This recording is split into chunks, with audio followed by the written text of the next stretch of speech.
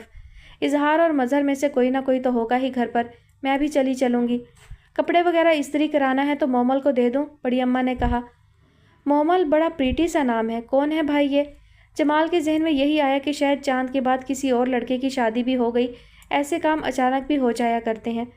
بچی ہے، کام کرتی ہے یہاں، تمہاری ریبا بیگم کی مہربانی ہے، اپنے گھر کے نوکر ادھر چھوڑ دی ہیں، بڑی اماں نے وضاحت کی۔ جی سنا ہے وہ لوگ بہت پیسے والے ہیں، جمال جیسے بڑا متاثر سا تھا۔ نوج پیسے والے ہیں تو اپنے گھر کے، ہم ان کے پیسے سے اپنے گھر میں نوکر کیوں رکھنے لگے؟ بھیجے اس نے ہیں، خرچہ تو ہم ہی اٹھاتے ہیں، بڑی اماں نے پھر صراحت سے بیان دیا۔ شکریہ دادی جان، کپڑے تو سب استری ہیں، بس میں نہا کر آتا ہوں۔ جمال اپنی جگہ سے اٹھ کر سوٹ کیس کھولنے لگا۔ اچانک ہی کچھ ہوا ہے تمہیں؟ گھر سے تو بہت اچھے انداز میں فون کر کے تم گئی تھی اور یہ بھی کہا تھا میں رات کو تمہیں لیتا ہوں۔ کسی نے کچھ سمجھا دیا ہے تمہیں؟ فی الحال یہ میرا ویک پوائنٹ ہے، میرا ذہن ادھر ہی جا سکتا ہے، مون نے ریبا سے کہا جو کارپیٹ پر کشن سر کے نیچے رکھے دراز تھی۔ ضروری نہیں کہ انسان کا صرف ایک ہی ویک پوائنٹ ہو، ریبا کا انداز ہنوز وہی تھا۔ ٹھیک کہہ رہی ہو تم، اگر تمہاری نالج میں میرا کوئی اور بھی ویک پوائنٹ ہے تو بتاؤ، میں ہر طرح کی بات سننے کو تیار ہوں۔ مون کا انداز دوستانہ و مصالحانہ تھا۔ ریبا نے آنکھوں پر دھرا بازو ہٹا کر ایک بڑی چبھتی ہوئی نظر اس پر ڈالی۔ اس دن آپ نیکسی میں کیا کر رہے تھے؟ ریبا نے یہ کہہ کر آنکھیں موند لی۔ کس دن؟ اچھا بتایا تو تھا کہ وائٹ واش کے سلسلے میں کام اور میٹیریل کا اندازہ کرنے گیا تھا۔ جھوٹ، سفید جھوٹ، آپ بیبی کے پاس گئے تھے، یہ آپ کو پتہ ہے کہ کیوں گئے تھے؟ بس مجھے اس سے زیادہ آپ سے کچھ نہیں کہنا، میرا دل چاہتا ہے کبھی آپ کی صورت نہ دیکھوں، وہ اتنا کہہ کر پھوٹ پھوٹ کر رونے لگی۔ مون چند ثانیے کے لیے جیسے سناٹے میں رہ گیا۔ ممی کے ٹارچر پر بھی نام زبان پر نہ لانے والی نے اسے کیسے بتا دیا؟ اگر اس نے نہیں بتایا تو پھر کس نے بتایا؟ یہ تو وہ راز ہے جو اس کے مومل کے علاوہ صرف اللہ کو پتہ ہے۔ نفس امارہ نے کسی پرند کی طرح بھراٹا لیا۔ میری کیا شکل پہ لکھا ہے؟ کہہ دیتا ہوں، جس نے بھی کہا ہے جھوٹ کہا ہے۔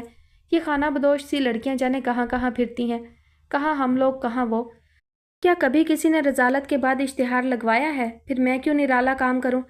تو کیا الزام تسلیم کرنے سے انکار کر دوں؟ کیا اس کا شک دور ہو جائے گا؟ یہ مطمئن ہو جائے گی، مان لے گی؟ لیکن یہ ایک کسک جو کسی کیل کی طرح وجود میں کڑی ہے، اعتراف چاہتی ہے۔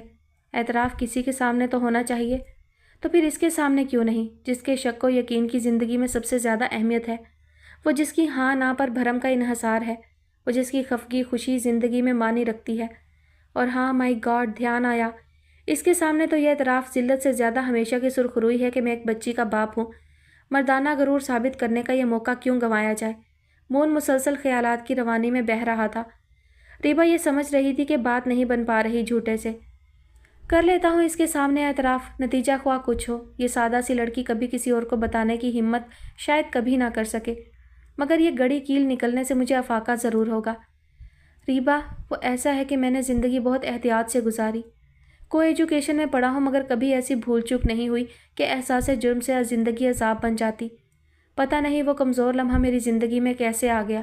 یقین کرو، میں نے تو کبھی میلی گندی سی لڑکی کو غور سے بھی نہیں دیکھا تھا۔ وہ سنی سے خوفزدہ ہو کر میرے کمرے میں سو رہی تھی، میں نے ہمدردی میں اجازت دی تھی، ممی ڈیڈی بھی گھر پر نہیں تھے۔ تم میری بیوی ہو، آنیسٹلی میں تم سے بالکل کھل کر بات کر رہا ہوں۔ رات بلکہ فجر سے کچھ پہلے خود بخود یوں ہی میری آنکھ کھل گئی، وہ دروازے کے قریب کارپیٹ پر بے خبر سو رہی تھی۔ بس یوں ہی ایک کمی، ایک ضرورت کا احساس لمحے بھر میں بیدار ہوا۔ ضرورت میں شدت کی آگ بھڑک اٹھی اور میں ضرورت پوری کر کے ہمیشہ کے لیے اپنی نظروں میں گر گیا۔ کسی کی مجبوری اور بے بسی نے میرے اندر چھپی ابلیسیت کو توانا و مغرور کر دیا، جو ابلیس کی مرغوب غذا ہے۔ جب یہ سب کچھ تمہیں سچ سچ بتا رہا ہوں تو اس سچ پر بھی یقین کرو۔ اس رات سے پہلے میں نے تو اسے ایک نظر کے قابل بھی نہ گردانا تھا، نہ ہی میں نے اس کی جسمانی نشیب و فراز پر دھیان دیا تھا۔ بس یہی کچھ ہوا، نہ اس سے کم نہ اس سے زیادہ۔ نہ میں اس قسم کے الفاظ استعمال کرنا چاہتا ہوں کہ تم مجھے معصوم و بے گناہ سمجھو یا مجھ سے ہمدردی محسوس کرو۔ میں کسی ہمدردی کے قابل نہیں سمجھتا خود کو۔ ظاہر ہے ایک جیتے جاگتے انسان کی ذمہ داری مجھ پر پڑتی ہے، اسے اگرچہ بہت کچھ مل بھی رہا ہے، مگر بہت ساری فطری محرومیاں جو اس کی جھولی میں ہیں ان کا ذمہ دار میں ہوں۔ بس اسی احساس جرم نے زندگی کی ساری لذتوں سے محروم کر دیا ہے۔ بعض جرم وہ ہوتے ہیں جن کا تاوان ادا نہیں ہو سکتا۔ شادی اس لیے کی تھی کہ شاید تبدیلی اندر سنبھالا دے دے، پاگل کر دینے والی سوچوں سے نجات مل جائے، مگر خود کو یہ دھوکہ دے کر بھی دیکھ لیا ہے، بلکہ احساس جرم میں شدت آ گئی ہے۔ اب تمہاری ذات بھی بھاری پتھر کی چوٹ بن کر لگتی رہتی ہے۔ سوچتا ہوں یہ کیا کر بیٹھا ہوں۔ میں بالکل ٹھیک تھا، تبھی ایک بچی کا ذمہ دار ہوں۔ یہ الجھنے احساس جرم ان سب نے مل کر مجھے انفٹ کر دیا ہے۔ وہ بولتے بولتے جیسے شل ہو گیا۔ ریبا بہت غور سے اس کا ہر حرف سن رہی تھی۔ سچائی کی اپنی قوت ہے، ارتکاز ہو تو ضرب کی طرح محسوس ہوتی ہے۔ اسے یوں محسوس ہوا گویا اندر کا طوفان تھم گیا ہے، ذہن کی کسی تنابیں ڈھیلی پڑ گئی ہوں۔ اس نے نظریں اٹھا کر مون کی طرف دیکھا۔ مون کی نظریں جھکی ہوئی تھیں، چہرے پر صرف تعصب تھا۔ میری تو کچھ سمجھ میں نہیں آتا سوائے اس کے کہ آپ نے ظلم کیا ہے، وہ سوچتے ہوئے کہہ رہی تھی۔ بہت بڑا ظلم، جبھی تو ہمارے مذہب میں اس گناہ کی سزا بہت عبرتناک ہے۔ ہر انسان جس کو اس دنیا میں وجود ملا خدا کی نظر میں اہم ہے۔ میں تو خود تمہیں بتا رہا ہوں کہ میں نے جرم کیا ہے۔ مون کی آواز بہت دھیمی تھی۔ آپ اس بچی کو یہاں لے آئیں، ہم اسے پالیں گے۔ ریبا کے لب و لہجے میں بہت بڑی تبدیلی آ گئی۔ یہ ناممکن سا ہے، ممی ڈیڈی اس پر رضامند نہیں ہوں گے۔ پھر ہماری شادی کو اتنا عرصہ نہیں ہوا کہ ہم بچہ اڈاپٹ کریں تو کسی کو حیرت نہ ہو۔ پھر بھی میں ممی سے بات کر کے دیکھوں گا، ابھی نہیں کچھ دن بعد۔ ابھی تو انہیں یہ بتانا ہے کہ ہمیں کیسے علم ہوا کہ انیکسی میں کوئی بچہ پل رہا ہے۔ پھر تمہاری طرف سے پوچھ لوں گا کہ ریبا کہہ رہی ہے کہ گھر میں بہت تنہائی محسوس ہوتی ہے، یہ بچی ہم لے لیتے ہیں۔ مون ریبا کے انداز میں تبدیلی پر قدرے پرسکون نظر آیا، گویا دل ہی دل میں شکر بھی ادا کیا۔ واقعی یہ بہت سادہ سی لڑکی ہے۔ اور مومل، ریبا کا انداز بڑا بے دھڑک و بے رحم تھا۔ مون تو چند ثانیے تاب بھی نہ لا سکا۔ اس کا کیا مسئلہ ہے؟ بچی اس کے ساتھ تو نہیں ہے جو اسے کوئی خوف ہو۔ اس کی کہیں بھی شادی ہو سکتی ہے۔ اس نے نظریں جھکا کر جواب دیا۔ میں نے تو بہت بڑی بڑی ہانکی تھیں کہ بچوں کو پیرنٹس کا مشترکہ پیار ملنا چاہیے، پیرنٹس کے ہوتے ہوئے بچے کہیں اور کیوں پلیں، وغیرہ وغیرہ۔ اور ہاں یہ بھی کہ تم اس بچی کے باپ کا نام بتا دو، میں تمہاری اس سے شادی کرا دوں گی۔ نہیں مانے گا تو اکا جان سے کہہ کر زبردستی کرا دوں گی، بس تم اس کا نام بتا دو۔ او میرے خدا، ریبا نے بولتے بولتے سر تھام لیا۔ مون کو تو چکر سے آ گئے۔ شادی، وہ بھی مومل سے؟ مائی گاڈ، کیسا مار ڈالنے والا خیال ہے۔ بلکہ کل ادھر گھر میں میں شدید غصے میں یہی سوچ رہی تھی کہ مومل کو لے کر یہاں آؤں اور آپ سے نکاح پڑھوا دوں۔ ایسے لوگوں کے ساتھ ایسا ہی ہونا چاہیے۔ وہ اپنے خاص لاؤبالی غیر ذمہ دارانہ انداز گفتگو پر قائم تھی۔ کل سوچ رہی تھی، اب کیا سوچ رہی ہو؟ مون نے خوفزدہ ہو کر اس کی صورت دیکھی۔ اب دل تو ہمدردی پر قائم ہے، مگر وہ تو بالکل گنوار ہے۔ ان ہائیجینک لائف سٹائل، وہ بے وقوفوں کی طرح بآواز بلند سوچ رہی تھی، جس سے مون کو خاصی تقویت پہنچ رہی تھی۔ یعنی اگر کوئی پڑھی لکھی سمجھدار ضرورت مند کا مسئلہ ہوا تو تم اپنے شوہر کی شادی کرا سکتی ہو۔ مون نے لطافت کے ساتھ ماحول کا تاثر تبدیل کرنے کی کوشش کی۔ ریبا نے قدرے چونک کر اس کی صورت دیکھی۔ وہ جو اچانک ہی دل سے نکل گیا تھا، اعتراف جرم و احساس ندامت کے اظہار کے بعد پھر قریب کھڑا تھا۔ اس نے چشم تصور سے مون کے پہلو میں کسی اور لڑکی کو کھڑا دیکھا جو جب چاہے مون کے شانے پر ہاتھ یا سر رکھ سکتی تھی، اس کا ہاتھ تھام سکتی تھی۔ سب سے بڑھ کر وہ بیڈ روم میں مون کے پہلو میں ایک بیڈ پر سو رہی تھی، اور مون اس کے ساتھ وہ سب شرارتیں کر رہا تھا جو وہ ریبا کے ساتھ کرتا رہا تھا۔ اس کا دل جیسے کسی اتھاہ میں ڈوبنے لگا۔ اتنا خوبصورت شوہر، بڑی روشن چمکدار آنکھیں، گلابی رنگ، اونچا پورا خوش لباس، مہکتا ہوا۔ اف توبہ، اس نے خوف سے جھرجھری لی۔ کیا سوچنے لگی؟ مون کو تو اب اس کی ہر سوچ سے ہی خطرے کی بو آنے لگی تھی۔ کچھ نہیں، مجھے نیند آ رہی ہے، میں سونا چاہتی ہوں، کئی روز سے سوئی نہیں، شاید اس لیے۔ وہ اوندھی ہو کر بوجھل لہجے میں بولی تھی۔ ارے بچے، کوئی فوٹو ووٹو بھی دیکھا تھا؟ جی نہیں۔ جمال کو بہت شرم آئی۔ کیسے سوال کر رہی ہیں دادی جان ڈائریکٹ؟ مار ادھر کو کاف کو چلے آئے، کم از کم اس مشقت سے پہلے فوٹو تو دیکھ لیتے۔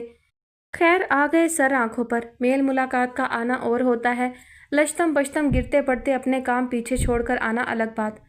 نہیں، وہ اماں کی سہیلی نے پورا نقشہ بتا دیا تھا، جمال نے جھجکتے ہوئے کہا۔ گلوب ہے یا سب کانٹیننٹل؟ اظہار کی زبان پھڑکی۔ مذاق نہیں، دادی جان سیریس بات کر رہی ہیں۔ جمال کی اپنی دلچسپی کی بات تھی، اظہار کی مداخلت سے سیکوینس متاثر ہوا۔ بیٹے بتانا اور ہوا، خیر اب آ گئے ہو تو دیکھ لیتے ہیں۔ بتاؤ، اتنے پیسے والے لوگ، ہمارا نوکر پیشہ بچہ، کیا گن نظر آ گئے اس میں دور بیٹھے جو ہمیں دکھائی نہیں پڑتے؟ بڑی اماں بڑبڑائیں۔ پھل تو ابھی رہنے دو، مٹھائی لے آؤ، اچھی دکان کی لانا، 5 کلو بہت رہے گی۔